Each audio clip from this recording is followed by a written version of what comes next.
బాబాయ్ దా సిట్టింగ్ వేద్దాం.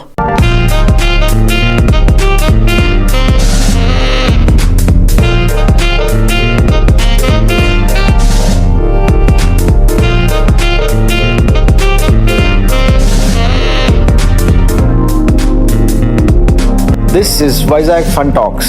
It's not a podcast, it's a fun cast. నమస్తే, వైజాగ్ ఫన్ టాక్స్ మరో పాడ్కాస్ట్కి స్వాగతం సుస్వాగతం. వీక్ 2 ఐసీసీ T20 వరల్డ్ కప్లో 2 సింటిలేటింగ్ ఇన్నింగ్స్ చూసాం. ఇషాన్ కిషన్ చాలా ప్రెషర్ మ్యాచ్లో చాలా డిఫికల్ట్ పిచ్ మీద ఎక్సలెంట్ ఇన్నింగ్స్ ఆడాడు నా ఉద్దేశంలో. పాతుమ్ నిషాంక కూడా చాలా మంచి ఇన్నింగ్స్ ఆడాడు ఆస్ట్రేలియా మీద.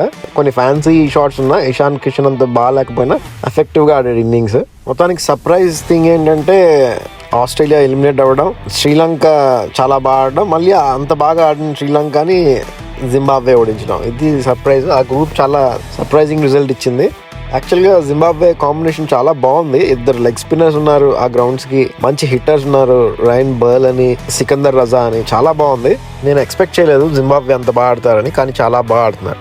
వెస్టిండీస్ కూడా చాలా క్వైట్ గా గ్రూప్ 8 వెళ్ళిపోయారు. ఇంగ్లాండ్ కూడా అలాగే గ్రూప్ 8 వెళ్ళిపోయారు. సూపర్ 8 టేబుల్ ఫార్మాట్ చూస్తే ఇంగ్లాండ్, న్యూజిలాండ్, పాకిస్తాన్, శ్రీలంక మంచి గ్రూప్. అది India, south Africa, West Indies, Zimbabwe మంచి గ్రూప్. అది కూడా నాకు తెలిసి ఇండియా జింబాబ్వేతో ఓడిపోతారేమో నాకు డౌట్ గా ఉంది. 2 లెగ్ స్పిన్నర్స్ ఉన్నారు, మంచి హిట్టర్స్ ఉన్నారు. సో అక్కడ అప్సెట్ అవ్వచ్చేమో అనిపిస్తుంది. ఎందుకంటే ఇండియా ఇషాన్ కిషన్ ఆడకపోతే స్పిన్ కొంచెం డైసీగా ఆడుతున్నారు. అది నా ప్రెడిక్షన్.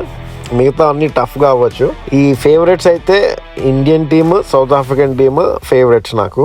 డార్క్ హార్సెస్ అయితే వెస్టిండీస్, ఇంగ్లాండ్. ఎందుకంటే వాళ్ళు చాలా కామ్ గా ఉన్నారు, ఇంకా ఫైర్ అవ్వలేదు. కానీ అలాంటి టీమ్స్ లాస్ట్ లో ఫైర్ అయ్యి విన్ అయ్యే ఛాన్సెస్ ఉంటాయి. చూద్దాం ఏమవుతుందో. మళ్ళీ ఇషాన్ కిషన్ మీద అయితే నాకు చాలా హోప్స్ ఉన్నాయి. చాలా మంచి వరల్డ్ కప్ అవుతుంది తనకని నేను అనుకుంటున్నాను. అది ఈ వీక్ రివ్యూ. మళ్ళీ వచ్చే రివ్యూ పాడ్కాస్ట్లో మళ్ళీ కలుద్దాం. అప్పటి వరకు సెలవు, నమస్తే.